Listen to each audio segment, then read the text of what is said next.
2018வது வருஷம் 40 வருஷம் கழிச்சு எங்கள் அம்மா இறந்தாங்க.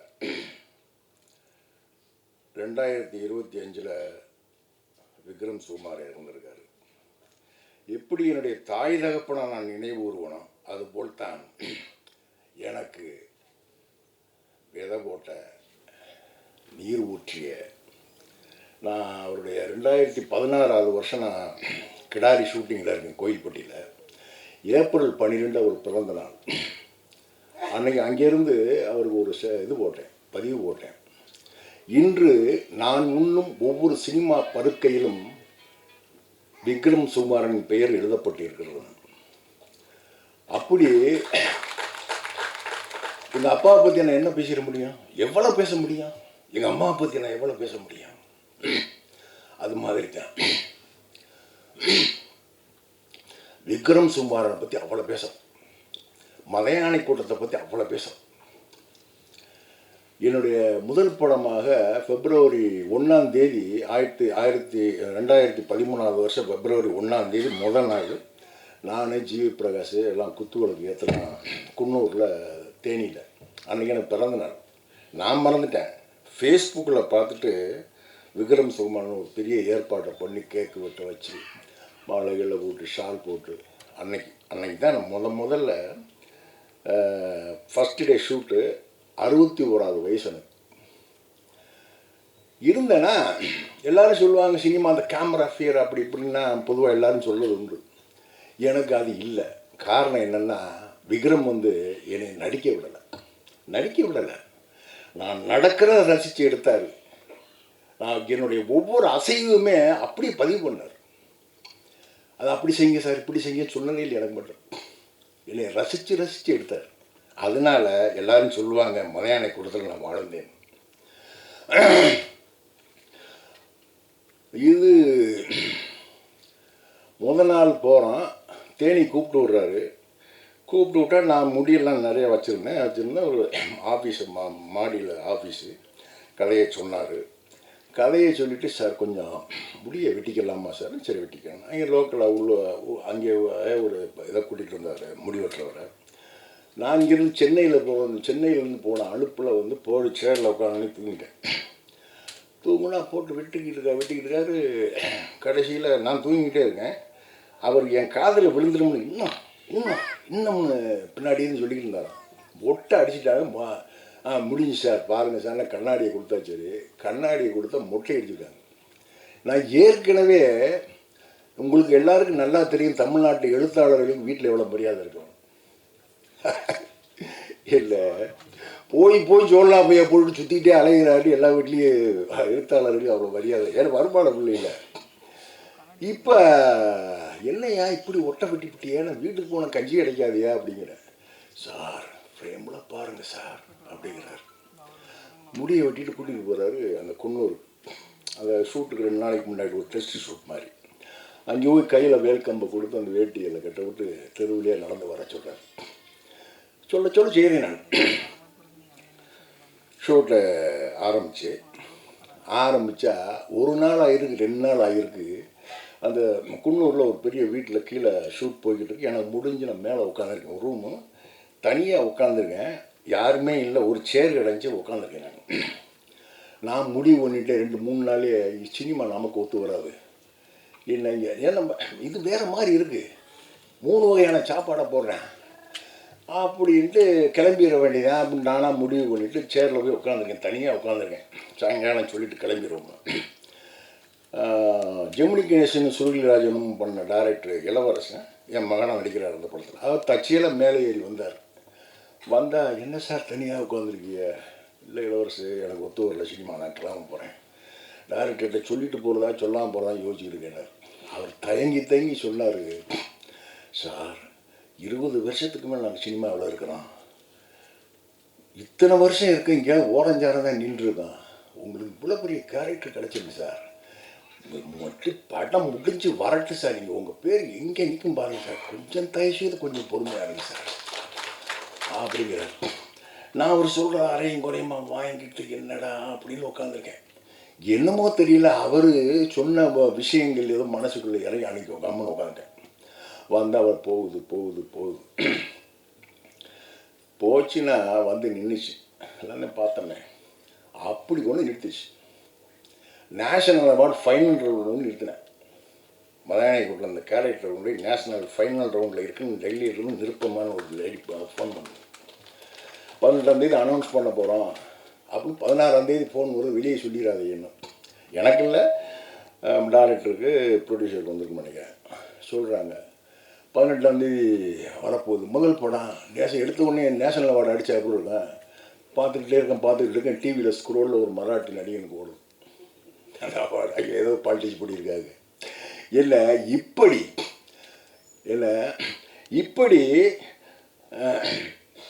எவ்வளவு. இன்னொன்று, படம் முடிஞ்சு உதய்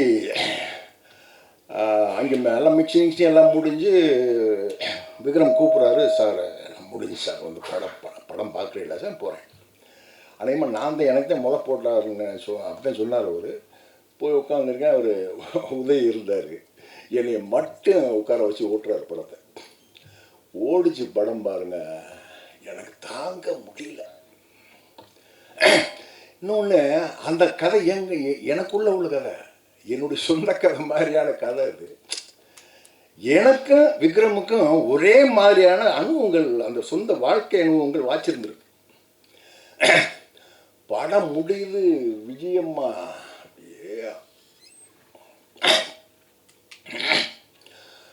அழுததை பார்த்துட்டு எனக்கு தாங்க வந்து, என்ன சார் முடிஞ்சு, நான் அழுதுகிட்டே இருக்கேன், விக்ரம் உள்ள வர்றாரு, என்ன சார் கெட்டி பிடிச்சிட்டு ஒரே ஆளு.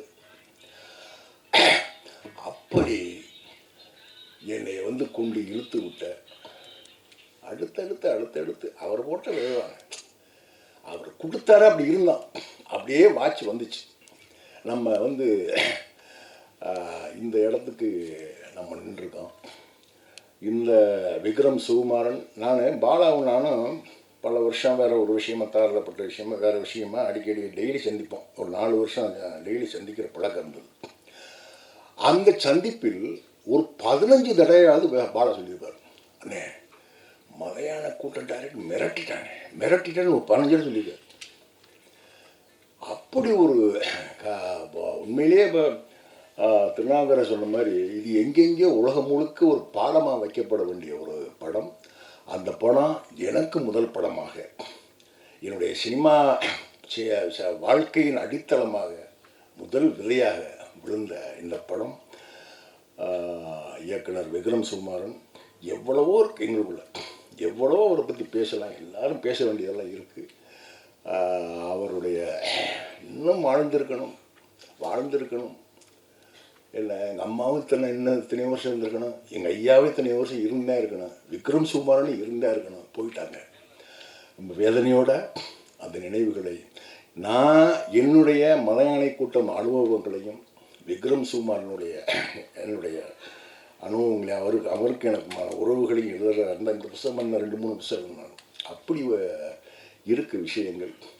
அவருடைய புகழை இந்த தமிழ் சினிமா காலமெல்லாம் கொண்டாடும். காரணம் வழியை கொண்டாடுற விஷயம் இல்லை, ஒரு அழியாத தடத்தை பதிச்சுட்டு போயிருக்காரு. அது என்னுடைய நண்பன் விக்ரம் சுகுமாரனுக்கு இந்த தமிழ் சினிமா செய்யக்கூடிய ஒரு பெரிய காரியமாக இருக்கும்.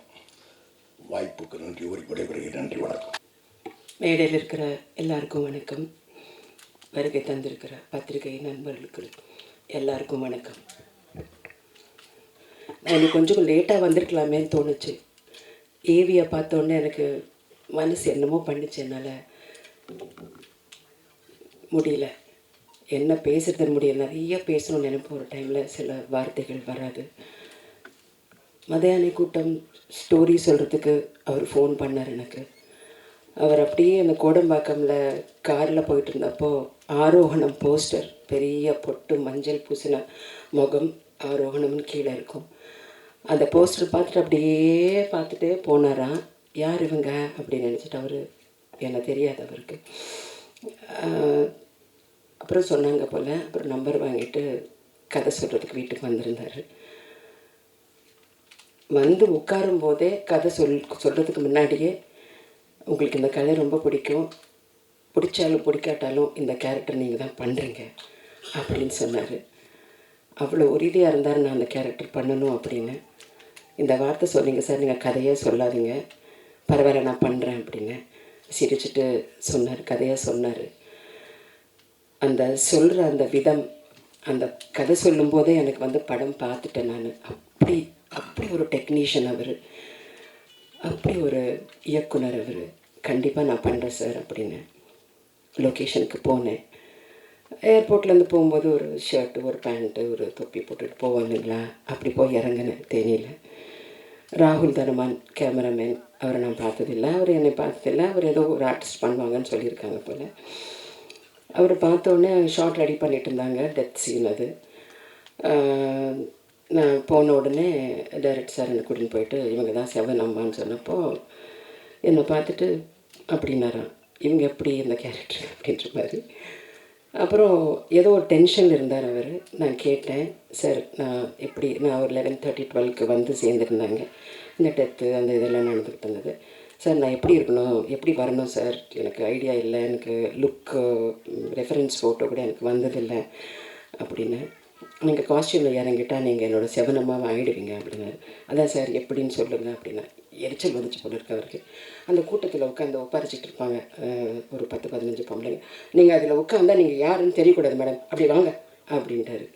அப்பா இப்படி சொல்லிட்டாருன்னு சொல்லிட்டு போன உடனே ட்ரெஸ் எல்லாம் ரெடி பண்ணிவிட்டு அயன் எல்லாம் பண்ணிவிட்டு வச்சுருந்தாங்க. அதெல்லாம் நான் கசக்கி கீழே போட்டு மிதிச்சு எல்லாம் பண்ணி இது போட்டு ப்ரௌன் எல்லாம் பூசிட்டு என்னோடய அசிஸ்டண்ட் கிட்ட சொன்னேன், நான் அங்கே போய் அந்த கூட்டத்தில் உட்காந்துக்கிறேன், அவர் கேட்டப்போ சொல்லு அப்படின்னு. அவர் டைம் பார்த்துட்டு இருந்தாரம்மா இன்னும் வரலையே. நான்லாம் ரெடி ஆகணுன்னே மின்னல் மாதிரி ரெடி ஆகிடுவேன், 5 நிமிஷத்தில் ரெடி ஆகிடுவேன்.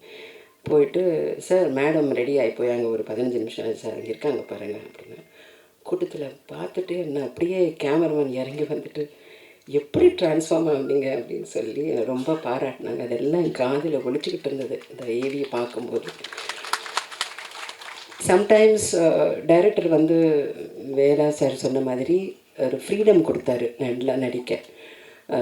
அதாவது நடிக்கக்கூடாது, வாழணும் அப்படிங்கிற ஒரு இதில் நீங்கள் என்ன பண்ணுறீங்களோ பண்ணுங்கள் மேடம், எனக்கு எவ்ரி திங் இஸ் ஓகே அப்படி. நான் ரொம்ப மெனக்கெடுறது லுக்குக்கு நான் மெனக்கெடுவேன் எப்போவுமே. நான் நடிக்கிறது ஒரு 10% தான், 90% வந்து எனக்கு அவுட்லுக் நான் ரெடி பண்ணிப்பேன். அதுதான் ஒரு ஏமாத்தல் நான் பண்ணுறது. ஸோ அப்படி அதுக்கப்புறம் அந்த படம் வந்து நான் தேசிய விருது வருவோன்ட்டு எதிர்பார்த்தேன். நல்ல படம், ஏன்னா அது கல்ச்சர் பேஸ்ட் சப்ஜெக்ட். உலகத்துக்கு தெரியணும் இப்படி ஒரு கல்ச்சர், இப்படி ஒரு நிகழ்வுகள் எல்லாம் நடக்கக்கூடும் அப்படிங்கிறதெல்லாம் மக்களுக்கு தெரியணும், உலகத்துக்கு தெரியணும். நானும் கேள்விப்பட்டேன் நேஷ்னல் அவார்ட்ஸுக்கு இது போயிருந்தது அப்படின்னு. கண்டிப்பாக இது பெஸ்ட்டு ஃபிலிமாவது வரும், பெஸ்ட் இயக்குனர் காம்படிட்டிவ், பெஸ்ட்டு ஃபிலிமாக இது வந்து இல்லைன்னு சொல்லவே முடியாது, இது கண்டிப்பாக தேர்ந்தெடுப்பாங்கன்னு எதிர்பார்த்து நான் ரொம்ப டிசப்பாயிண்ட் ஆனேன். இன்றைக்கி வந்து எனக்கு ரொம்ப திருப்தியாக இருக்குது. இப்படி எல்லோரும் பேசும்போது சமீப காலத்தில் பாலா சார் வந்து ஒரு ஆடியோ லான்ச்சில் என்னை பற்றி, நான் உங்களோட ரசிகன் மேடம், மதையான கூட்டம் அப்படின்னு சொல்லிட்டு அது சொல்லும்போது எனக்கு கண்ணில் தண்ணி, எனக்கு விக்ரம் சார் தான் எனக்கு ஞாபகம் வந்தார். I was so overwhelmed. அந்த தாய்க்கு, அம்மா அன்பு வணக்கம் உங்களுக்கு, இப்படி ஒரு பிள்ளைய பெற்றீங்க, நீங்கள் ரொம்ப பெருமைப்படணும் அப்படின்ட்டு உங்ககிட்ட சொல்லவா, இல்லை இந்த பிள்ளைய தொலைச்சிட்டு பறி கொடுத்து இப்படி உட்காந்துருக்கீங்கன்னு ஆறுதல் சொல்லவான்னு எனக்கு புரியல. எனக்கு ஒரு தாயாக நான் இங்கே பேசிகிட்டு இருக்கேன், ஒரு நடிகை விஜய் சந்திரசேகர் கிடையாது. ஒரு தாயாக எனக்கு என்னமோ பண்ணிச்சு அந்த ஏவி பார்க்கும்போது. நான் ஏன்பா வந்தேன், நான் லேட்டாக வந்திருக்கலாமேன்னு தோணுச்சு. I didn't want to see that. அப்படி ஒரு ரொம்ப ஹெவி ஆகிடுச்சு எனக்கு. காலையில் நேற்றுக்குலேருந்து கொஞ்சம் உடம்பு சரியில்லாமல் இருந்தேன், ஒரு ஃப்ளூ நேசல் வாய்ஸோடு இருக்கேன். இப்போது வர முடியாதோன்னு நினச்சேன், ஆம்புலன்ஸ்லாவது போயிடணும் இந்த கூட்டத்துக்கு அப்படின்னு சொல்லிட்டு நான் முடிவு பண்ணிவிட்டு இங்கே I wanted to see all of us. அதில் நடித்த அத்தனை பேரும் உட்காந்துருக்கோம் பாருங்கள், அவர் மேலே எவ்வளோ அன்பு மரியாதை, எப்படியாவது வந்துடணும்னு சொல்லிட்டு ஒவ்வொருத்தரும் வந்து இங்கே உட்காந்துருக்கிறது பார்க்கும்போது, அவர் உயிரோடு இருக்கும்போது செலிப்ரேட் பண்ணலையே அவரை அப்படிங்கிறது ஒரு கோபமும் வருது. போனதுக்கப்புறம் இப்படி நம்ம வந்து இல்லட்டாலும் எங்களுக்கு வந்து எப்போவுமே அவர் வந்து இஸ் லைக் எல்லாருக்குமே வாழ்க்கை கிடச்சிருக்கு. எனக்கும் மதையான கூட்டம் அப்படின்ட்டு எங்கே போனாலும் அதை பற்றி தான் பேசுகிறாங்க. எஸ்பெஷலி மதுரைக்கெல்லாம் போனால் என்னை வந்து அந்த ஒரு செவனம்மாவே என்னை பார்த்துட்ருக்கேன். என்னை கூப்பிடுறதும் செவனம்மா தான் சார் சொன்ன மாதிரி, நீங்கள் சொன்ன மாதிரி. ஸோ அந்த மாதிரி தான் என்னை வந்து தயார் பண்ணார் அவர். சச் அ ஒண்டர்ஃபுல் டெக்னீஷியன் இருந்திருக்கணும். இன்னமும் நிறைய கனவுகள் இருந்தது. இந்த இது முடித்த உடனே ஒரு ஒரு 7-8 வருஷம் கேப் வந்துச்சு. அதுக்கப்புறம் அந்த வைரமுத்து சாரோட பாடல்கள் ஒன்று பண்ணணும் மேடம், எனக்காக நீங்கள் பண்ணுறீங்களா மதுரையில், 2 நாள் தான், ரொம்ப பட்ஜெட்டாக பண்ணிகிட்ருக்கோம் அப்படின்னாரு. நான் ஒன்றும் பேசலை. நான் வந்துடுறேங்க, என்னமோ பண்ணுங்க அப்படின்னு சொல்லிட்டு நான் போயிட்டேன். அங்கே உட்காந்து சொல்லிட்டு இருந்தார் என்கிட்ட, அம்மா நான் இன்னும் ஒரு 6 மாதத்தில் நான் ஒரு சப்ஜெக்டோடு வருவேன், உங்களுக்கு நான் தேசிய விருது வாங்கி கொடுக்கணும், அது வாங்கி கொடுக்காம நான் ஓய மாட்டேனார். அப்போ நான் சொன்னேன், எந்த அவார்டுக்காகவும் நான் எப்போவுமே உழைக்க மாட்டேங்க, நான் உழைக்கிறது ஒரு 2 பேருக்காக. பணம் போட்டு படம் பண்ணுற அந்த தயாரிப்பாளருக்கும், உசுரை கொடுத்து உருவாக்கின அந்த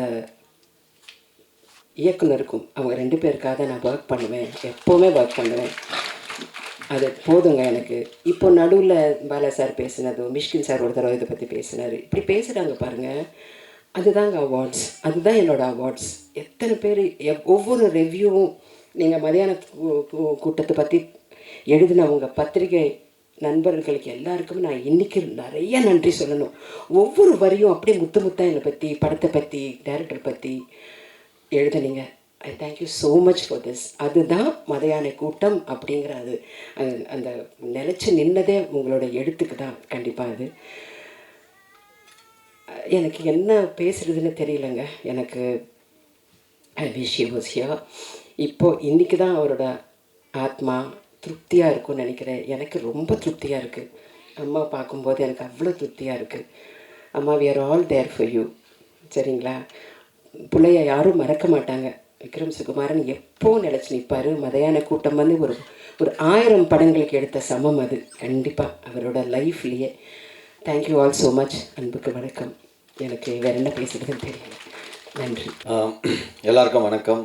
மேடையில் இருக்க பெரியவங்க, வந்திருக்கு பத்திரிகை ஊடகம், எல்லாருக்கும் வணக்கம். எனக்கு எங்கேருந்து ஸ்டார்ட் பண்ணுறதுன்னு தெரில. மதியான கூட்டம் என் லைஃப்பில் ஒரு ரொம்ப ரொம்ப ரொம்ப முக்கியமான ஒரு படம். ஃபஸ்ட்டு கார்த்திக் அண்ணாவுக்கு ரொம்ப நன்றி, இந்த மாதிரி ஒரு மீட்டை அரேஞ்ச் பண்ணதுக்கு. நிறைய விஷயம் இருக்குது மதியான கூட்டமில். வேளாராமூர்த்தி சார் சொன்ன மாதிரி அவருக்கு அது முதல் படம். நான் அதுக்கு முன்னாடி நான் மதியான கூட்டம் உள்ளே போனதே ஒரு பெரிய கதை. ஏன்னா விக்ரம் சார் எவ்வளோ பர்ஃபெக்ஷனிஸ்ட்டுன்னு எல்லாருக்கும் தெரியும். நான் முகமுடின்ற ஒரு படம் முடிச்சுட்டு திரும்ப ஒரு ஆஃபீஸாக போய் ஃபோட்டோ கொடுத்துட்டு இருக்கும்போது யதார்த்தமாக மதியான கூட்டம் ஆஃபீஸ் போய் ஃபோட்டோ கொடுக்குறேன். அப்போ ஆல்ரெடி சில நபர்கள் அசிஸ்டன்ட் டைரக்டர்ஸ் மட்டும் இங்கே இருந்தாங்க. டைரக்ஷன் டீம்லாம் தேனி போயிட்டாங்கன்னு நினைக்கிறேன்.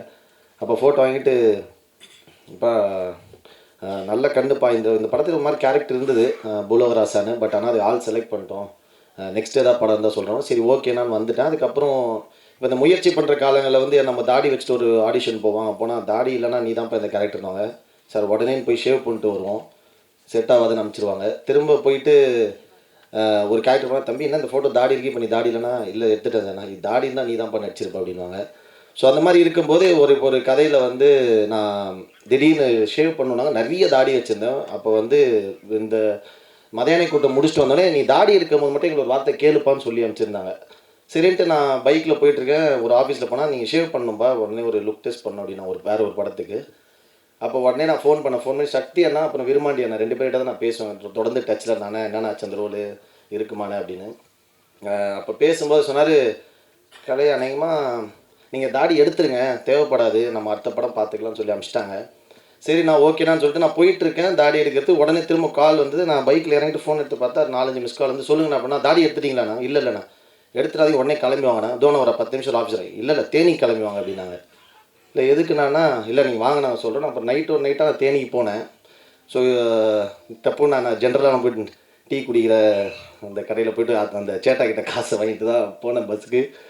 போய் அங்கே இறங்கினேன். நான் என் கேரக்டருக்காக ஆல்ரெடி நடிக்க ஒருத்தர் அன்றைக்கி ஊருக்கு கிளம்புறாரு. ஸோ நான் அந்த கேரக்டர் நடிக்கிறதுக்கு அவ்வளோ ஒரு தேடுதல் இருந்துகிட்டே இருந்திருக்கு. நிறைய பேர் வந்துட்டு போயிருக்காங்க. ஏதோ சூழ்நிலையால் ஒரு நடிக்க வந்தவர் நடிக்க முடியாமல் போச்சு. அப்போது இந்த கேரக்டருக்காக யாரெல்லாம் ஆடிஷன் பண்ணோம் அப்படின்ட்டு ஒருத்தராக பார்க்கும்போது அதில் நான் அன்றைக்கி போய் நான் 5வது ஆளோ 6வது ஆளோன்னு நினைக்கிறேன். போனேன், இறங்கினேன். அப்புறம் விக்ரம் சார் வந்தார். விக்ரம் சார் பார்க்குற பார்வையே கொஞ்சம் பயமாக இருக்கும். எனக்கு தெரிஞ்ச அந்த மதியான கூட்டம் அதிகமாக திட்டமானது நானாக தான் இருப்பேன். ஏன்னா பர்ஃபார்மன்ஸ்க்காக டேக் போகிறத விட அந்த ஸ்லாங்க்காக எப்பப்பா பூலகராசா மெட்ராஸுக்கு போனார் அப்படின்வார். அது மாதிரி நிறைய ஸ்லாங்காக டேக் போயிட்டே இருக்கும். அதே மாதிரி பூலோகராசா தான் நான் சக்தியான கிட்ட சொல்லிருந்தேன், பூலோகராசான்னு சொன்னாலே நான் பதட்டமாவேன் அந்த படத்தில். பட் ஆனால் எனக்கு ஒரு ஆக்டராக என்னை மோல்ட் பண்ணது எனக்கு மதியான கூட்டம் ரொம்ப ரொம்ப முக்கியமான ஒரு படம். ஏன்னா வந்து நான் உண்மையாகவே சென்னையை விட்டு வெளில போனதே கிடையாது. நான் வந்து ஃபுல் அண்ட் ஃபுல் ப்ராப்பர் சென்னையிலேயே வளர்ந்த பையன், பிறந்து வந்தது. அப்பா திருவெற்றியூர், அம்மா மீஞ்சூர். ஸோ இங்கே இருந்து அப்போ தான் நான் ஃபஸ்ட் டைம் ஒரு ஊரை விட்டு வெளில போயிட்டு இந்த மாதிரி. அப்போ முன்னாடி சின்ன சின்ன கேரக்டர்ஸ்க்கு அர்ஜுன் காதுன்னு ஒரு படத்துக்கு மதுரை போயிட்டு வரணும், ஒரு 10 நாள் அந்த மாதிரி போயிட்டு வந்து ஒரு ரொம்ப நாள் போய் நான் வெளியூரில் தங்கின படமே மதியான கூட்டம் தான். ஒரே வீட்டில் வேறு தங்கியிருந்தப்போ கதிர் எல்லாருமே நாங்கள் வந்து ஒரு வீடு எடுத்து தனியாக ஒரு 15-16 பேர் தங்கியிருப்போம். ஸோ எனக்கு எல்லாமே புதுசாக இருந்தது. அந்த கல்ச்சர், அந்த கேரக்டர்ஸ், அந்த லைஃபு. நாங்கள் விஜயகுமார்லாம் ஒருத்தருப்பாங்க கூட பைக்கில் போயிட்டே இருப்பேன். அவனுக்கே ஒரு நாளைக்கு எனக்கு தெரிஞ்சு 1500-2000 தான் சம்பளம். திடீர்னு ஒரு நாள் வரும், பைக்கில் போயிட்டு விசேஷ வீடு எதுப்பா அப்படின்வான். அந்த 3ஆவது 4வது வீடுன்னா போவான். நோட்டு வாங்கி அது வாங்கினா ஒரு 10,000 சம்பளத்தையும் எழுதும். யோ என்ன யார் மொத்தமாக எழுத யார் வீடு தெரியாதுப்பா, சொந்தக்காரங்க, ஸோ விசேஷம் வச்சுருக்காங்க எழுதணும் அப்படின்வான். அதாவது தான் சம்பாரிச்ச அந்த அவர் சம்பளமே கம்மி தான், தான் சம்பாரிச்ச மொத்தத்தையும் எழுதிட்டு அங்கே போய் அவர் மொய்யா அதை எழுதிட்டு வர்றாரு. அதெல்லாம் எனக்கு ரொம்ப புதுசாக இருந்தது. அவங்க அந்த ரிலேஷன்ஷிப்பை அந்த இதை வந்து வேல்யூ பண்ணுற அந்த படத்துலையுமே நாங்கள் ஃபஸ்ட்டு அந்த டெத்து சீன் தான் ஆரம்பித்தோம். அந்த டெத்து வந்து எவ்வளோ டீட்டெயில்டாக பண்ணுறாங்க அப்படின்றதுலாம் பயங்கரமான ஒரு லேர்னிங்காக இருந்தது. ஒரு ஆக்டரை என்னை மோல்ட் பண்ணிக்கிறதுக்கு விக்ரம் சாரோட ஒரு விஷயம், ஒரு சீனுக்கும் ஒரு 3 ஆப்ஷன் 4 ஆப்ஷன் நடித்து காட்டுவார். டயலாக், ஸ்லாங் எப்படி இருக்கணும், அந்த வாக் எப்படி இருக்கணும், லுக்கு எப்படி இருக்கணும், எல்லாமே அவர் பண்ணி காட்டுவார். நான் வேலராமூர்த்தி சாரெல்லாம் நாங்கள் உட்காந்து ரொம்ப நேரம் பேசிகிட்டே இருப்போம். அவரோட அப்போ வேலராமூர்த்தி சாரோட கதைகள் அவரோட லைஃப்பில் நடந்த விஷயங்கள்லாம் சொல்லும்போது பயங்கர இன்ஸ்பைரிங்காகவும் பயங்கர எக்ஸ்பீரியன்ஸாக வந்தது. Thank you sir. அம்மா, கதிர், அதுக்கப்புறம் எல்லாருமே தங்கச்சி கேட்டுறாரு. அந்த ஊர்லேயே நாங்கள் வந்து மதியான கூட்டம் ஷூட்டே வந்து ஒரு ப்ராப்பர் ஃபிலிம் ஷூட் அந்த மாதிரி இருக்காது. ஒரு இந்த கொரில்லா கேம்ப் கான்செப்ட் மாதிரி ஒரு ஹிடன் கேமரா மாதிரி அப்படி வச்சுட்டு அந்தந்த கேரக்டரை பர்ஃபார்ம் பண்ண விட்டு அது ரொம்ப ஃப்ரீயாக ஸ்பேஸ் கொடுத்து, பட் ஆனால் ரொம்ப பர்ஃபெக்டாக அது வந்து எத்தனை டேக் போனாலும் அது வரணுன்றதுக்காக பயங்கரமாக தான் நினச்ச ஒரு விஷயம் அந்த ஃப்ரேமில் வந்துணுன்றதுக்காக 200% வந்து விக்ரம் சார் ஃபைட் பண்ணிட்டே இருப்பார். அதில் எனக்கு தெரிஞ்சு ரொம்ப சந்தோஷமான விஷயம், நான் மதியான கூட்டம்ல ஒரு சின்ன பார்ட்டாக இருந்தேன்றது.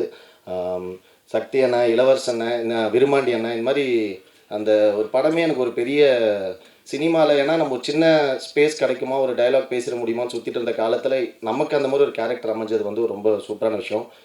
கட் பண்ணிட்டு உடனே அப்படியே வந்தால் இங்கே வந்து, ஏன்னா நான் மதியான கூட்டம் பண்ணிட்டு இங்கே வரேன். இங்கே வந்தால் மெட்ராஸ்னு ஒரு படம், அப்படியே மெட்ராஸ் ஸ்லாங். நான் மதியான கூட்டம் லுக்கில் தான் மெட்ராஸ் லுக் டெஸ்ட்டே பண்ணேன், மொட்டை அடிச்சுட்டு. ஸோ அப்போ முடிஞ்சோடனே மெட்ராஸ் முடிச்சு. ஸோ இந்த மாதிரி ஒரு மதுரை, ஒரு தேனி மாவட்டத்திலேருந்து அந்த மாதிரி ஒரு கல்ச்சரில் வந்த ஒரு படமும், மெட்ராஸ் மேலே அந்த படமும் உடனே எனக்கு ஒரு நல்ல பேர் கொடுத்தது 2 படமும். ஸோ அதனால் லைஃப்பில் நான் விக்ரம் சாருக்கு வந்து நான் இந்த சினிமாவில் இருக்கிற வரையும், உயிரோடு இருக்கிற வரையும் அந்த நன்றி எனக்கு இருக்கும்.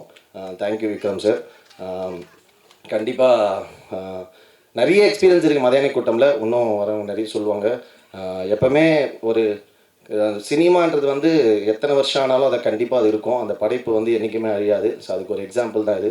இப்போ விக்ரம் சார் நம்மளோட இல்லைனாலுமே மதியான கூட்டம்ன்ற படம் இன்னும் ஒரு 100-200 வருஷம் ஆனாலும் இங்கே ஒரு லைப்ரரி மாதிரி அந்த படம் நியூ ஃபிலிம் மேக்கர்ஸ்க்கு ஒரு எப்படி ஒரு ஸ்டோரி டெல்லிங் வந்து எவ்வளோ இன்ட்ரெஸ்டிங்காக பண்ணும், ஒரு ஸ்க்ரீன் ப்ளே, ஒரு டெத்தில் ஒரு படம் ஆரம்பித்து ஒரு பல ஸ்க்ரீன் ப்ளே பல இடங்கள் போட்டு திரும்ப அந்த டெத்லேயே அந்த இன்ட்ரோல் பிளாக் வரும், அதெல்லாம் பயங்கர ஃபேசினேட்டிங்காக இருக்கும். ஸோ தேங்க்யூ எவ்ரி ஒன், ரொம்ப சந்தோஷம், நன்றி. இங்கே வருகிறதுக்கும் அனைவருக்கும் மாலை வணக்கத்தோட நன்றியை தெரிவிச்சுக்கிறேன். இந்த படம் வந்து எனக்கு லைஃப்பில் ஒரு பெரிய பேர் வாங்கி கொடுத்த படம். மதுரை சைடெல்லாம் போனால் உங்கள் சாங் இல்லாமல் இங்கே கல்யாணம் நடக்கிறதில்ல அப்படின்லாம் சொல்லும்போது ஒரு மாதிரி பூரிப்பாக இருக்கும். சாரோட ஒர்க் பண்ணுறது வந்து ஒரு பெரிய எக்ஸ்பீரியன்ஸாக இருந்தது. சார் ஒரு பேட்டியில் சொல்லியிருந்தாங்க, இந்த படத்தில் வந்து எனக்கு ஒரு சூப்பரவாக கூட கிடைக்கல அப்படின்னு ரொம்ப ஆதங்கமாக சொல்லியிருந்தாரு. ஆனால் இன்றைக்கி இந்த புத்தகம் மூலிமா இனிமேல் வரக்கூடிய கலைஞர்களுக்கு எல்லாருக்கும் ஒரு அடித்தளம் போட்டு போயிருக்காரு அப்படின்னு நினைக்கும்போது ரொம்ப ரொம்ப ரொம்ப பெருமையாகவும் சந்தோஷமாகவும் இருக்குது. கண்டிப்பாக சாரோட ஆத்மா வந்து சாந்தி அடையும். எங்கள் படத்தோட பாடலில் ஒரு லைன் வரும், மதியானை கூட்டத்துக்கு மரியாதை செலுத்துகிறோம். உண்மையாகவே இந்த மதியான கூட்டத்துக்கு மரியாதை செலுத்துறதுக்காக இவ்வளோ பேர் வந்தது நினைக்கும்போது ரொம்ப சந்தோஷமாக இருக்குது. அம்மா நாங்கள்லாம் இருக்கோம், நீங்கள் ஒன்றும் கவலைப்படாதீங்க. வாய்ப்பளித்த எல்லாருக்கும் ரொம்ப நன்றி. தேங்க்யூ. வந்திருக்க எல்லாத்துக்கும் வணக்கம்.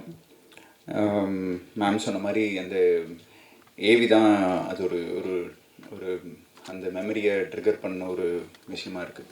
எனக்கு வந்து இங்கே எல்லாத்துக்குமே சினிமாவும் நாலேஜும் அறிவும் அந்த கதை எப்படி வரப்போகுது அப்படிங்கிற எல்லாமே எனக்கு அவங்களுக்கு தெரியும். பட் ஆனால் எந்த இதுவுமே எனக்கு தெரியாது. ஃபஸ்ட்டு விக்ரம் சார் இது மீட் பண்ணோம், இது வரைக்கும் எனக்கு சொல்லப்போனால் படம் பார்க்குறப்ப தான் இதோட கதையே எனக்கு தெரியுமோ இல்லையோ, மற்றபடி அதுக்கு முன்னாடி ஒரு புக் ஒன்று கொடுத்தாரு, அது அது என்ன புக்குன்னு கூட தெரியல. ஜென்ரலாக நம்மளுக்கு புக்குனாலே கொஞ்சம் ரொம்பவே ஃபிசிக்ஸ் புக்கு கெமிஸ்ட்ரி எல்லாம் சைடில் வச்சோடனே படுத்து தூங்கிடுவேன். அந்த மாதிரி ஆள் நான். ஸோ இது வரைக்கும் அந்த புக்கு படிக்கவும் இல்லை.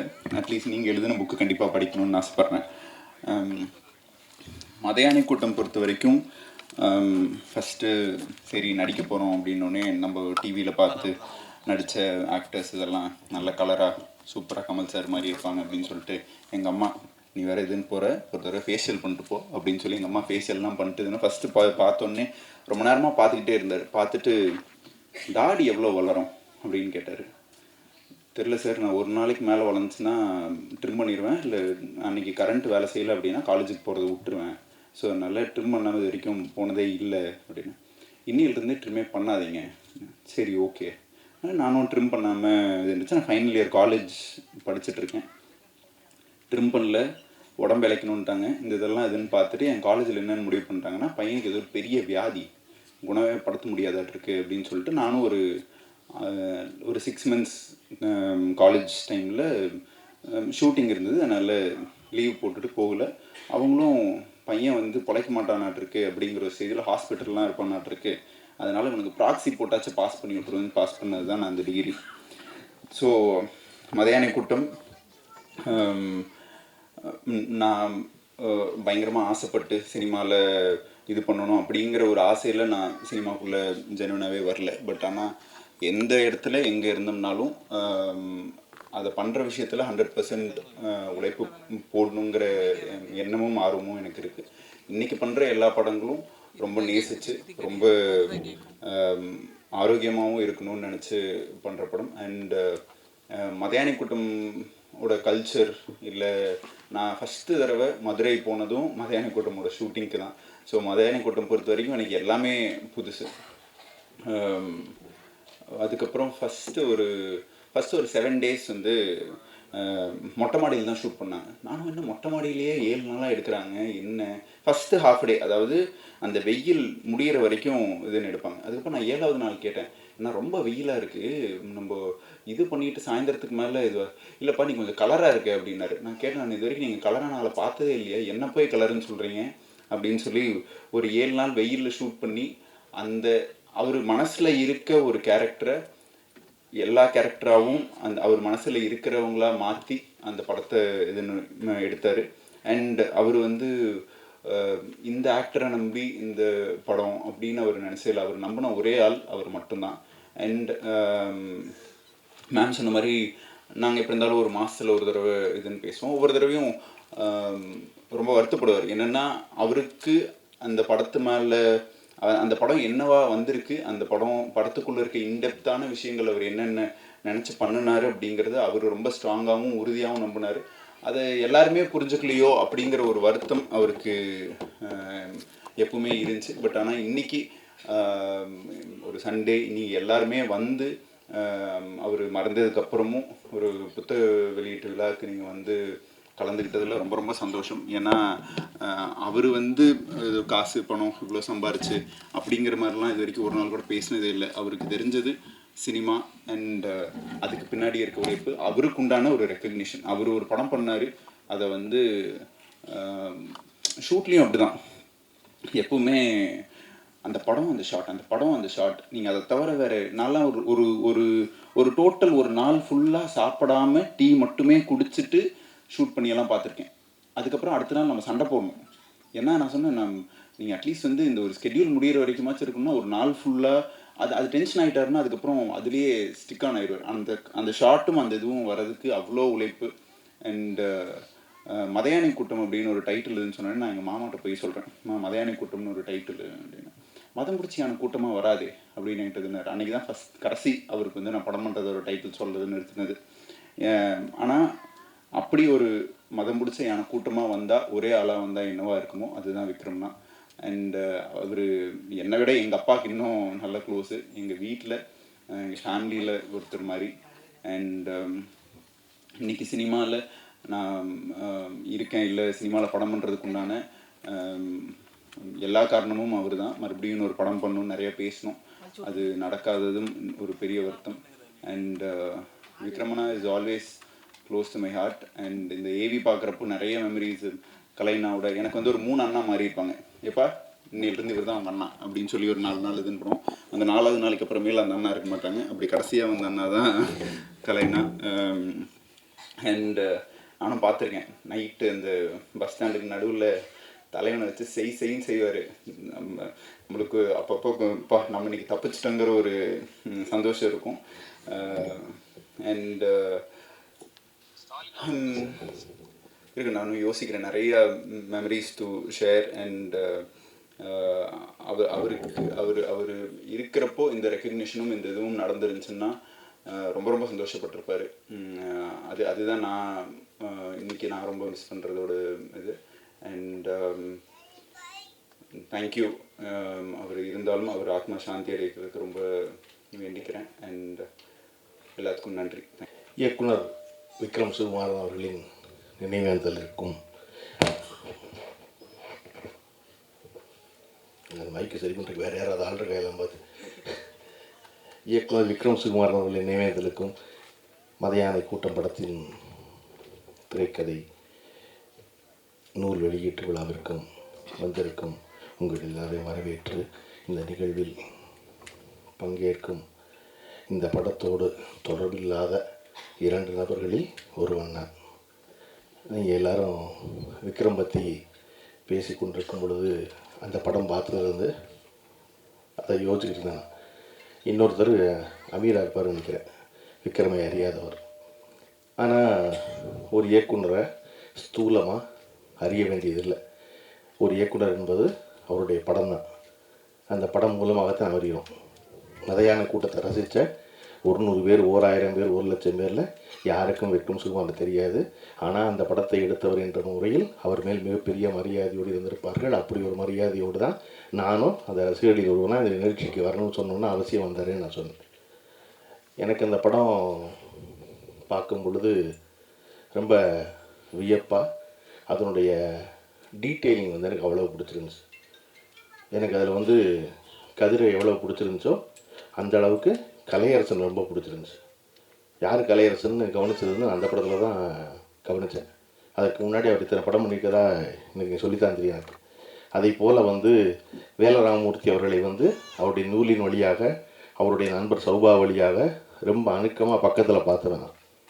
நான் பார்த்த அந்த வேலராமமூர்த்தி அப்படியே திரையில் பறக்கும் பொழுது அந்த வேலராமமூர்த்தியை மிஞ்சி ஒரு சிவனம்மா நிற்கும் பொழுது எனக்கு சிவனம்மா படம் முடிச்சு வெளியே வர வரைக்கும் ஞாபகத்தில் இருந்துக்கிட்டே இருந்தாங்க. அதுக்கு ஒரு 10 வருஷம் ஞாபகத்தில் இருக்காங்க, நேற்று வரையும் ஞாபகத்தில் இருக்காங்க. அதுக்கப்புறம் எத்தனையோ நான் படம் பண்ணிட்டேன், நான் இன்னமும் சிவனம்மா தான் அப்படின்னாங்க. எங்களுக்கு ராதிகாவே இன்னும் பாஞ்சாலி தான், ஸ்ரீதேவியே இன்னும் மயில் தான், ரஜினிகாந்தே பரட்டை தான், அப்படியும் நீங்கள் சிவனம்மா தான் கிடைச்சி வரைக்கும்.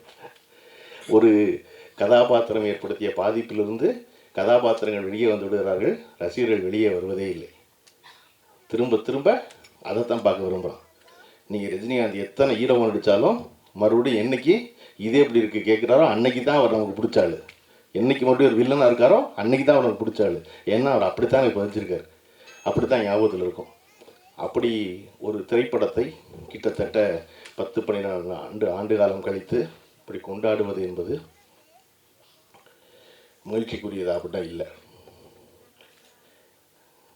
ஒரு திரைப்படத்தை அதன் இயக்குனரை இன்றைக்கி கொண்டாடுறோம். அவருக்கு இன்றைக்கி இருந்திருந்தாருன்னா அவருடைய ஆத்மா பெரிய திருப்தி அடைஞ்சிருக்கும் அப்படின்னு சொல்வது. திருப்தி அடைந்திருப்பது நம்முடைய ஆத்மாவை தவிர விக்ரம் சுகுமாரன் ஆத்மாவாக இருக்கவே முடியாது. அது இருக்க முடியும். அந்த ஆத்மா என்ன சொல்லணும்னா, அயோக்கிய பயிலா இன்றைக்கி கூடுறீங்களா எல்லாருக்கும் இல்லையா? அப்போ என்ன செய்வது அப்படின்னா, நடிகர்கள் எல்லோரும், தயாரிப்பாளர்கள் எல்லோரும் தொடர்ச்சியாக இயக்குநர்களை வைத்து அடுத்தடுத்து படங்கள் செய்வது தான் ரொம்ப முக்கியம். நீங்கள் நினச்சி பாருங்கள், பேசுகிற 10 நிமிஷத்துக்குள்ளே கோயம்புத்தூர் ஸ்லாங் எட்டி பார்க்குற கதிரையும், நான் மீஞ்சூர் அம்மாவுக்கு பிறந்தவன்னு சொல்கிற கலையரசனையும் கொண்டு போய் மதியான கூட்டத்தில் ஒருத்தரை ஆக்கிட முடியும் ஒரு இயக்குனராலேனா, அந்த இயக்குனரை ஒவ்வொரு படத்துலையும் அயோக்கிய பயில தீக்குளிக்க சொல்லிக்கிட்டே இருப்பாங்க. இங்கே இயக்குனர் ஒவ்வொரு படத்துக்கும் தீக்குளிக்கணும், ஒவ்வொரு படத்துக்கும் நிரூபிக்கணும். ஆனால் நடிகை நிரூபிக்க வேண்டாம். நடிகன் 10 தோல்வி படம் எடுத்துகிட்டு வரலாம், அவங்களுடைய என்ன சொல்லுவான்னா, இயக்குனருக்கு நான் வாய்ப்பளிச்சேம்மா.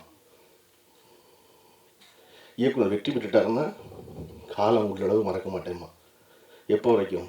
மறுபடியும் அடுத்த படத்தில் தீ குளிக்கிற வரைக்கும் நீங்கள் அடுத்த படத்துலையும் தீ குளித்து நிரூபிக்கணும்.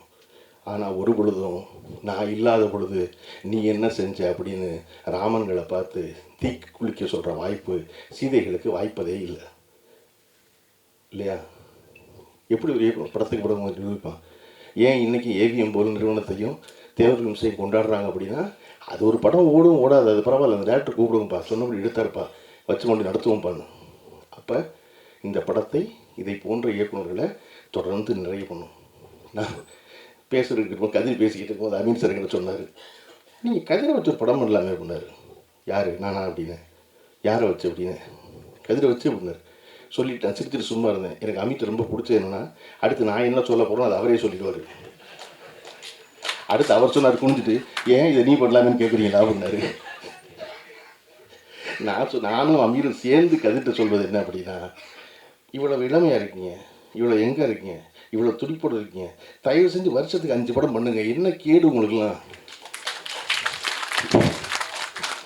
என்ன நீங்கள் கரெக்டான கதையை கண்டுபிடிச்சிருக்கீங்களா? டேரக்டரை கண்டுபிடிக்க முடியாது கரெக்டான கதையை. மம்முட்டி சொல்கிறாரு 75 வயசில் நல்ல படங்கிறது அமையுதுங்க, எல்லாருமே நினைக்கிறோம், எனக்கும் தெரியாது. எனக்கு படம் ஓடினதுக்கு அப்புறம் எனக்கு தெரியும் படம் ஓடுனுச்சுன்னு. அடடா அப்படியான்னு எல்லாருமே நல்ல படம் நினைக்கிறேன். அதனால விறுவிறு நடிக்க வேண்டியதானே இல்லையா? இதில் பத்தாவதுக்கு அந்த ப்ரொடியூசர் கவுன்சில் அடிக்க எனக்கு என்னன்னு தெரில, ஓடிடிலாம் போய் நடிக்காதீங்கன்னு நடிகரில் போகிறான். அதாவது சினிமாவில் நடித்தா ஓடியில் நடிக்காதீங்க, சினிமாவில் இயக்குனா ஓடிடியில் போய் படம் இயக்காது. ஐயா என்ன நடக்குது உலகத்துலன்னு புரியாமல் இவன் வேற குறுக்க நடக்கான்டான்னு குனியை வச்சு முதுகில் அடிக்கிறவங்களா. எப்பவுமே கால மெதுவும் அதுக்கு பொருந்தாத ஒன்று பேசிக்கிட்டே இருக்கு அந்த கவுன்சில். நடிகர்களை இன்ஸ்டாகிராமில் பார்த்து கூப்பிட்டுக்கிட்டு இருக்காங்க. இப்போ போய் நீங்கள் வந்து ஓடிடியில் நடிக்காதீங்க, அங்கே நடிக்க, எங்கேயாவது ஒருத்தர் நல்லா நடித்தா கூப்பிடுவாங்க இல்லையா? இங்கே நல்லா நடித்தா அங்கே கூப்பிடுவாங்க, 10 இடத்துல கூப்பிடுவாங்க நல்லா சமைக்கிறோன்னு இல்லையா? அப்போ இது என்ன இப்படித்தான் எனக்கு நல்ல ஞாபகம் இருக்குது இன்னமும். அதாவது டெலிவிஷனில் வந்து ப்ரோக்ராம் பண்ணாதீங்க. 20 வருஷத்துக்கு முன்னாடி ஊர்வலம் போனாங்க இப்போ மவுண்ட் ரோடில். கமல்ஹாசன் மட்டும் கதவை சாத்திட்டு வரமாட்டேன்ட்டார். கமல்ஹாசனை வந்து கலை துரோகின்ட்டாங்க எல்லாருமா சேர்ந்து. அப்புறம் சொன்னாக்கிட்டே வீட்டுக்குள்ளே வந்துருச்சு சினிமா, உங்களுக்கு புரியலையான்னாரு. இன்றைக்கி ரிலீஸ் பண்ணுற ஒரு சாதாரண படத்தை 300 ஸ்க்ரீன் ரிலீஸ் பண்ணுறோம். இந்த வேலையை 15 வருஷம் ஒன்றே சொன்னார் கமல்ஹாசன். தயவு செஞ்சு நடந்து போகிற தூரத்தில் இருக்க தேட்டரில் போகிறோம் ரிலீஸ் பண்ணுங்கள் படத்துக்கு.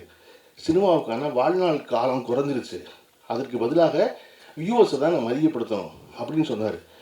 அதெல்லாம் சினிமாவை என்ன நீங்கள் அப்படின்னாங்க.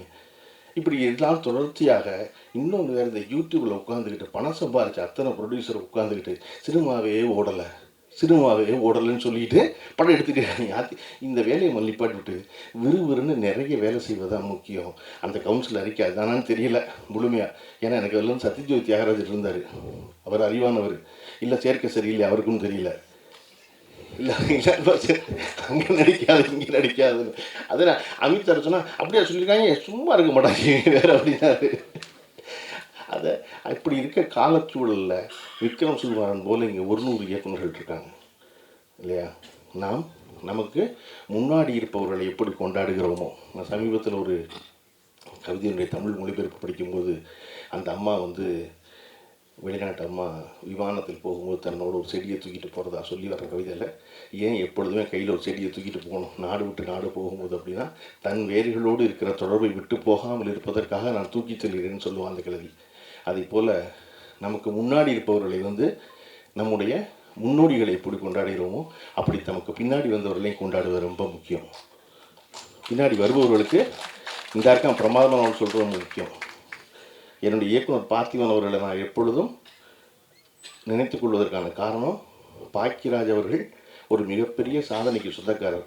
தன்னுடைய இயக்குனரை கொண்டாடும் பொழுது எவ்வளவு மனம் மகிழ்ந்து மனம் நிறைந்து கொண்டாடுவாரோ, அப்படி எந்த சாதனையும் செய்யாத தன்னுடைய உதவியாளனாகிய என்னை கொண்டாடும் போதும் அதே போல் பழனி பிரமாதனால் என்னை கொண்டாடுவார்.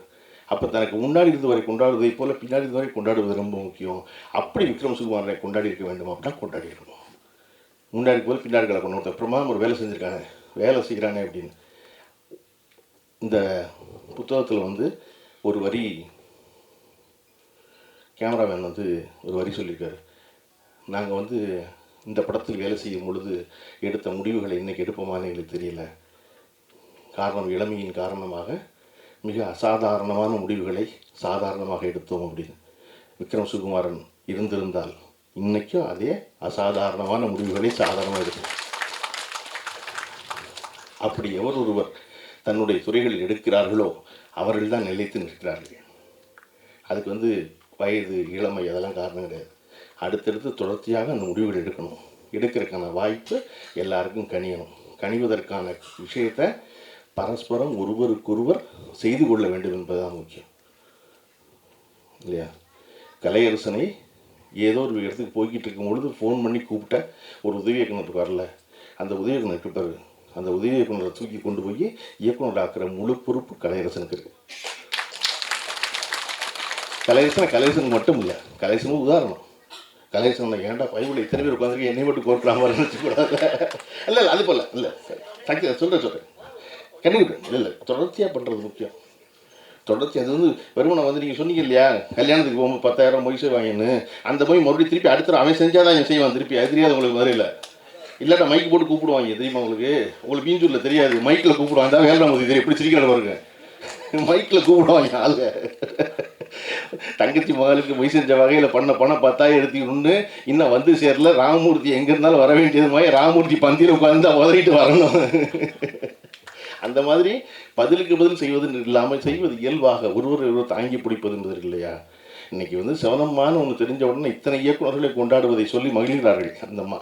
அப்போ ஒரு இடத்துல தெரிஞ்சிட்டா போதும், அந்த மாதிரி ஒரு தடவை செஞ்சுட்டா போதும், அதை தொடர்ந்து செய்ய வேண்டியது இருக்கிறது. இதை ஏன் என்னாலேயோ அமீராலேயோ ஒரு மேடையில் உட்காந்து அவனை வச்சு நீ படம்னு சிரிச்சிக்க முடியுதுன்னா, நாங்கள் அமீர் கமல்ஹாசன் ரசிகன், நான் ரஜினிகாந்த் ரசிகன். ஆனால் 2 பேருக்கு பிடிச்ச ஒரு வருஷம் என்னென்னா, 2 கை 2 கால் இல்லாட்டினாலும் அந்த காலி பொழைச்சிக்குவான் சார், அந்த காலி கெட்ட பையசாருன்னு நினச்சிட்டு தான் வச்சேன். மகேந்திரன் சார்கிட்ட சொல்லி நான் மகிழ்ந்துருக்கேன். எப்படி சார் அப்படி ஒரு வருஷம் எழுதுங்க அப்படின்னு, அது நம்ம தானே அப்படிம்பாரு, அடிக்கொருள் அது நம்ம தானே அப்படிம்பாரு. அதை போல் நாம் தொடர்ச்சியாக வலுவோடு இருப்பது என்பது எல்லாராலும் இருக்க முடியாது, எல்லாரையும் எதிர்த்து பேச முடியாது.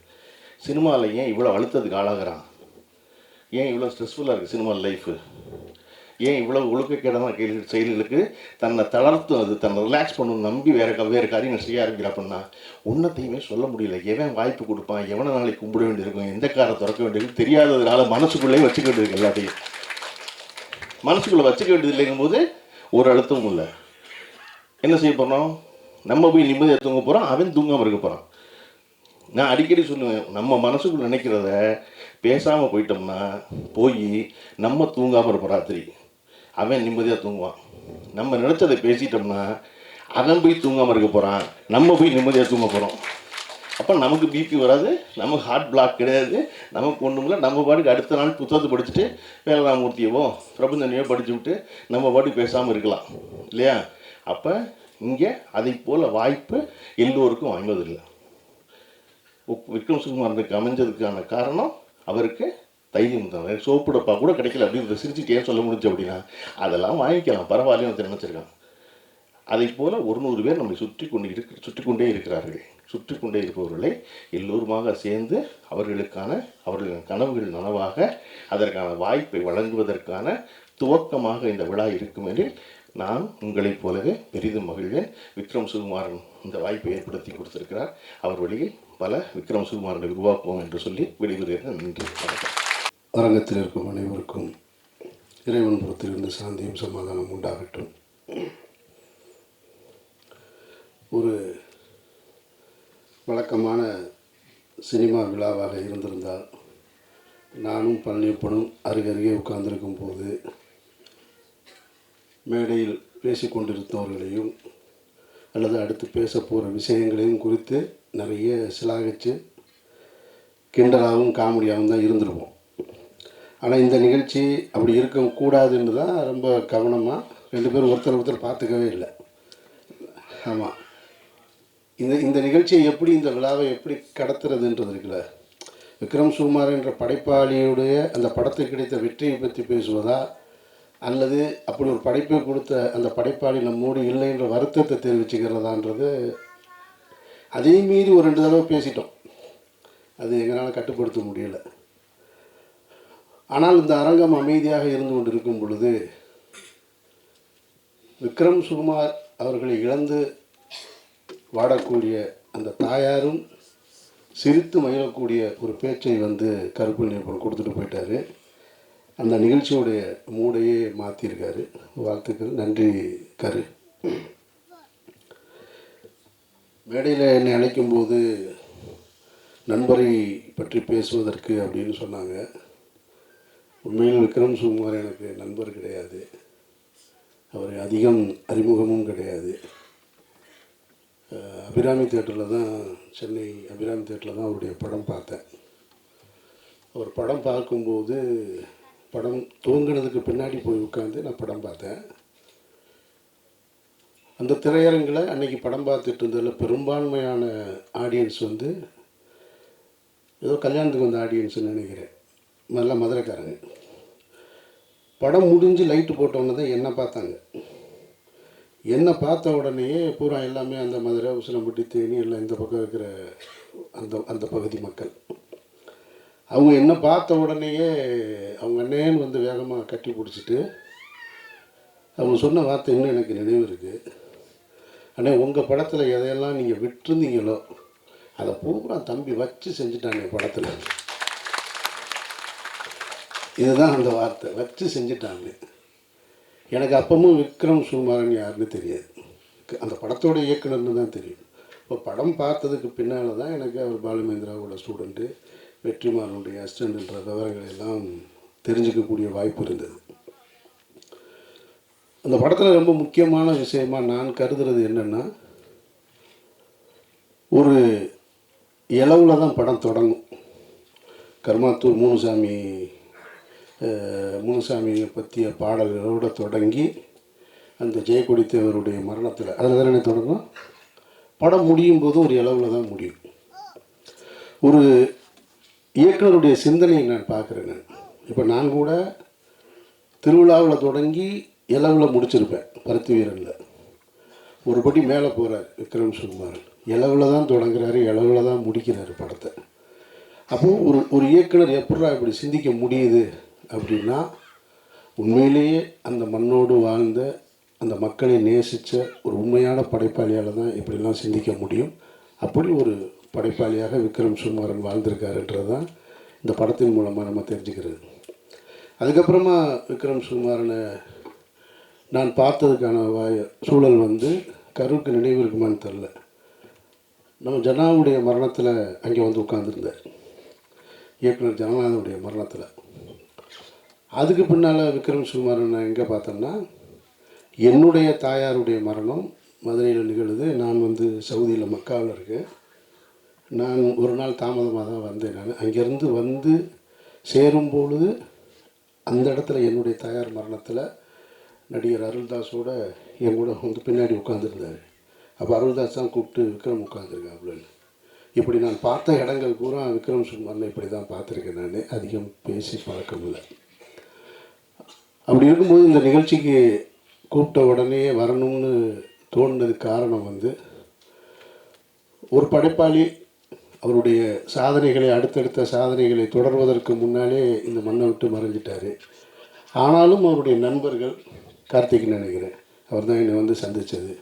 அவருடைய படைப்பு ஒரு புத்தகமாக போடுறது அப்படின்ட்டு இருக்கு இல்லையா, இந்த முயற்சி, அந்த முயற்சிக்கு நம்ம வந்து நம்ம ஒரு ஒரு ஒரு சின்ன பங்களிப்பு போய் செய்வோமே அப்படின்னு தான். அதான் ஊர்லேருந்து இந்த நிகழ்ச்சிக்காக தான் மதுரையிலேருந்து வந்தேன். நான் ரம்ஜான் நேரம் இங்கே இருக்கேன். நான்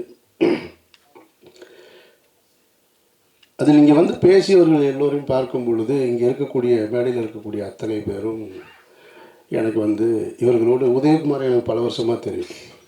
ஆனால் உதயகுமாரோட நேரடியாக வேலை செய்யலை. கலையரசனை எனக்கு தெரியும். ஆனால் கலையரசனோட 2 முறை படம் நடிக்க வாய்ப்பு வந்து நடிக்கலை. கதிரையும் தெரியும், வாய்ப்பு இல்லை. அண்ணன் வேலராமமூர்த்தி, அவரையும் எனக்கு ரொம்ப, இவங்க எல்லாமே மனதுக்கு நெருக்கமானவங்களாக இருக்காங்க. இதில் ஒரே ஒருத்தவங்க தப்பிச்சிட்டாங்க, விஜயம்மா மட்டும். அவங்களும் எனக்கு ரொம்ப நாள் தூரமாக தான் இருந்தாங்க. அந்த செவனம்மாவும் அவங்களோட ஒரு படம் நடிச்சிருக்கேன் நான். அதனால் அவங்க ரொம்ப எனக்கு நெருக்கமாயிட்டாங்க. மற்றபடி இந்த படத்தை பற்றி சொல்லும்போது, இந்த படத்துக்கு தேசிய விருது கிடைக்கல அப்படின்னு சொன்னாங்க. உண்மைதான். விருதுகள் இங்கே கொடுக்கப்படுவதில்லை, விற்கப்படுகிறதுன்னு பல முறை நான் சொல்லிக்கிட்டே இருக்கேன்.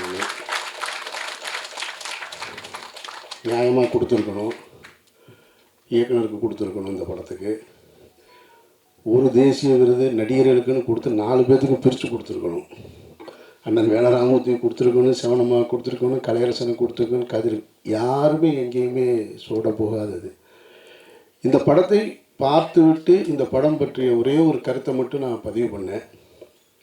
அந்த கிளைமேக்ஸ் மட்டும் எனக்கு அப்போது உடன்பாடு இல்லை அப்படின்னு சொல்லி நண்பர்களோடு நான் பதிவு பண்ணேன். அதுக்கு காரணம் அவருடைய எழுத்தில் இருந்த குறையாக நான் பார்க்கலை. அது வேறு ஒரு கருத்தை பதிவு பண்ணுது. ஏன்னா அந்த சமூகத்தோடு சின்ன வயசுலேருந்து நான் நிறைய தொடர்போடு வளர்ந்தவன். நான் மதுரை யானைக்கல், எனக்கு பக்கத்தில் செல்லூர், இந்த பக்கம் தைக்கால் தெரு, எல்லாமே கல்லர் சமூகம்தான். அப்புறம் நான் ஸ்கூல் படித்தது நாமலபுதுக்கோட்டை, நடுமுதலைக்குளம், கருமாத்தூர், உசிலம்பட்டி, எல்லாமே எனக்கு ரொம்ப பழக்கம். அதனால் அந்த ஒரு இடம் எனக்கு நெருடலாக இருந்தது அப்போது. அது இப்போது அது ஒன்றும் கடந்தாச்சு, அது புத்தகமாயிடுச்சு, பாடமாயிடுச்சு. அண்ணன் திருநாகர் சொன்ன மாதிரி அமெரிக்காவில் பாடமாக இருக்குது. இப்போ போய் அதை சொல்லி என்ன செய்ய?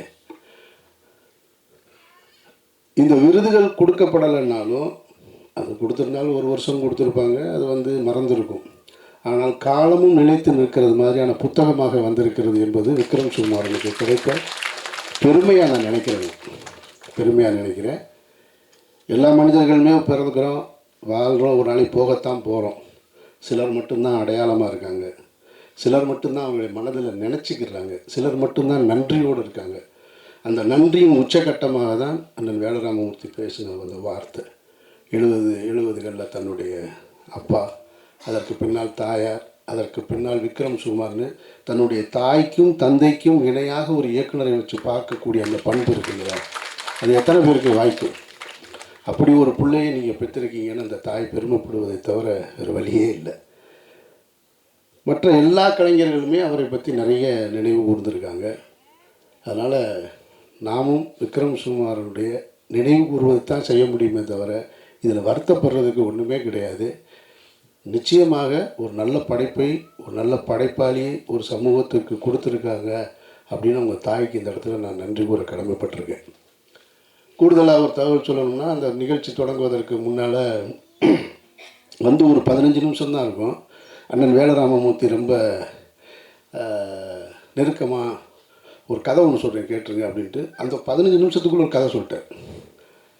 அதுதான் ஒரு எழுத்தாளருடைய இது. 15 நிமிஷத்துக்குள்ளே அழகாக அதை காட்சிப்படுத்தி அதை இப்படி போகும் அப்படி போகும்னு சொல்லிட்டார்.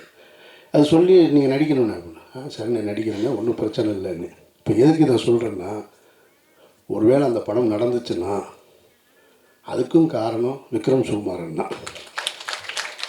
செத்தும் கொடுத்தான் சீதக்காதின்ற மாதிரி அப்படி ஒரு படம் நடந்துச்சுன்னா அது விக்ரம் சுகுமாரால் தான் நடந்தது. அப்போ விக்ரம் சுகுமாரன் என்பவர் இந்த பூமியில் ஒரு அடையாளத்தை விட்டுட்டு போயிருக்காரு, சில விஷயங்களை விதைச்சிட்டு போயிருக்காரு. சிவனம்மா இருக்கிற வரைக்கும், ஐயா வேல ராமமூர்த்தியின் கடைசி படம் இருக்க வரைக்கும், கலையரசன் கடைசி படம் இருக்கிற வரைக்கும், கதிர் இருக்க வரைக்கும் எல்லோருடைய உள்ளத்திலும் விக்ரம் சுகுமாரன் வாழ்ந்துக்கிட்டு இருப்பார். அவரை நாம் நினைவு கூறுவோம்னு சொல்லி இந்த வாய்ப்புக்கு நன்றி கூறி விடைபெறுகிறேன். நன்றி.